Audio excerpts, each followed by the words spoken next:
ఈరోజు మనం తమిళనాడు కేరళ స్టైల్ వడ చేయబోతున్నాము. మినుములతో గారెలు ఆంధ్రాలో చాలా రకాలు చేస్తారు. ఇది తమిళనాడు స్టైల్ అన్నమాట. ఈ వడలు బయట క్రిస్పీగా లోపల చాలా సాఫ్ట్గా ఉంటుంది. మనం ఎక్కువగా వడలు చికెన్తో సర్వ్ చేస్తాం కదా, ఇది అలా కాదు. సాంబార్తో కానీ ఇలాంటి చట్నీతో కానీ సర్వ్ చేసుకోవాలి. అదే టేస్ట్ చాలా బాగుంటుంది. నమస్కారం, నేను Divya. Welcome back to orange oven.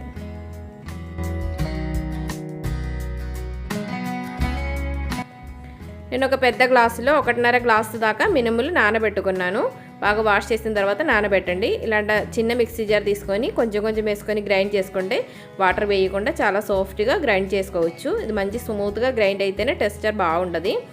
ఇలా టైట్ అయితే కొంచెం ఒక స్పూన్ తీసుకొని 2 స్పూన్ దాకా వాటర్ వేసుకోండి, ఎక్కువ వేయొద్దు.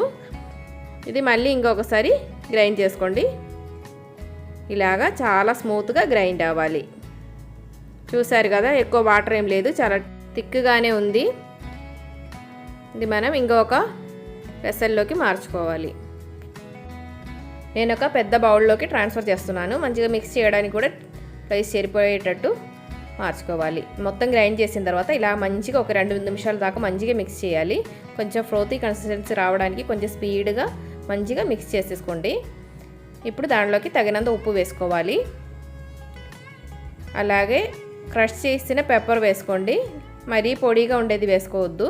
ఇలా క్రష్ చేసింది అయితేనే టేస్ట్ బాగా వస్తాయి. అలాగే ఒక 1/2 టీ స్పూన్ దాకా సాంబార్ పౌడర్. ఇది హోటల్ వాళ్ళు వేసే సీక్రెట్ ఇంగ్రీడియంటే. ఇది మంచి ఫ్లేవర్ వస్తుంది. అంటే ఓవర్ టేస్టీ ఏం రాదు, కానీ మినుములది ఒక వాసన అనేది ఉండకుండా చాలా టేస్టీగానే ఉంటుంది. అలాగే 1 టేబుల్ స్పూన్ దాకా అల్లం తరుగు, కరివేపాకు, 2 పచ్చిమిరపకాయలు, ఒక మీడియం సైజు ఆనియన్ చిన్న ముక్కలుగా కట్ చేసేది కూడా వేసుకోవాలి.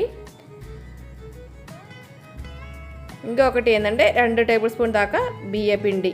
ఈ బియ్యపిండి వేయడం వల్ల గారెలు కొంచెం క్రిస్పీగా ఉంటుంది. ఇవి అన్నీ వేసుకొని మంచిగా మిక్స్ చేసుకోవాలి.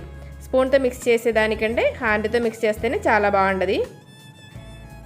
ఇలాగా మంచిగా మిక్స్ చేసిన తర్వాత ఒక 3 అవర్స్ దాకా పక్కన పెట్టుకోవాలి.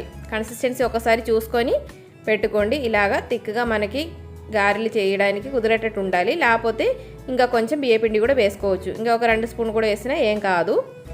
ఇలాగా మూత పెట్టి ఒక 3 అవర్స్ దాకా పక్కన పెట్టండి. 3 అవర్స్ తర్వాత ఇంకా కొంచెం సాఫ్ట్ టెక్స్చర్ వచ్చింది. ఇంకా ఎక్కువ టైం పెట్టుకోకూడదు, కొంచెం పుల్లగా అయిపోతుంది. ఆయిల్ బాగా వేడైన తర్వాత మీడియం ఫ్లేమ్ మీద పెట్టుకొని ఇలాగా బాల్స్ చేసుకొని బాగా హ్యాండ్ తడుపుకొని చేయండి, లేకపోతే అదుకుంటుంది. ఇలాగా చేయి బాగా తడుపుకున్నాక చిన్న బాల్స్ తీసుకొని మధ్యలో ఈ ఫింగర్తో ఒక హోల్ ఇలా పెట్టుకొని జస్ట్ ఆయిల్లోకి ఇలా వేసుకోవాలి. మనం వేసినప్పుడు ఇలా ఫింగర్ది మార్క్స్ కనిపించినా కూడా వడ బాగా పొంగింది, అప్పుడు ఫింగర్ మార్క్స్ ఏం కనిపించదు, చాలా షేప్గానే వస్తుంది. మీడియం ఫ్లేమ్ మీద పెట్టుకోండి. ఓవర్ ఫ్లేమ్ పెట్టుకుంటే పైన కలర్ చేంజ్ అయిపోతుంది, కానీ లోపల ఉడగదు. మరీ పెద్ద గారెలుగా వేసుకునే దానికంటే ఇలా మీడియం సైజు వేసుకుంటే చాలా బాగుంటుంది. ఇలాగా అటు ఇటు తిప్పుకొని ఫ్రై చేసుకోవాలి.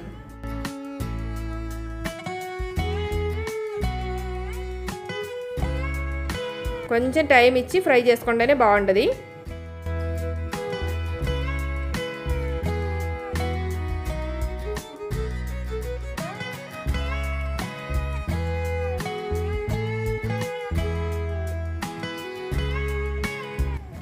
ఇలాగే గోల్డెన్ బ్రౌన్ కలర్ వచ్చినప్పుడు ఒక టిష్యూ పేపర్ మీదకి ట్రాన్స్ఫర్ చేసుకోండి. ఎక్కువ టైం టిష్యూ పేపర్ మీద కూడా ఉంచుకోవద్దు, ఎందుకంటే కొంచెం నానిపోయినట్టు అవుతుంది. ఆయిల్ పోయిన తర్వాత తీసి పక్కన పెట్టేసుకుంటేనే బాగుంటుంది, క్రిస్పీగానే ఉంటుంది. ఇలాగా మొత్తం రెడీ చేసుకోవాలి. పైన క్రిస్పీగా లోపల చాలా సాఫ్ట్గా ఉండే గారెలు రెడీ అయిపోయింది.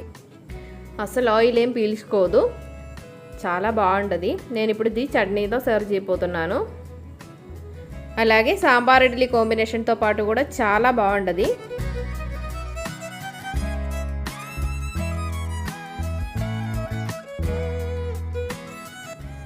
చూసారుగా ఎంత క్రిస్పీగా ఉందో, బయట లోపల మాత్రం చాలా సాఫ్ట్గా ఉంటుంది. నెక్స్ట్ టైం వడలు చేసేటప్పుడు ఇలాగే ట్రై చేసి చూడండి, చాలా బాగా వస్తాయి. అందరు హెల్తీగా ఉండండి, హ్యాపీగా ఉండండి. Thanks for watching orange continues. Bye bye.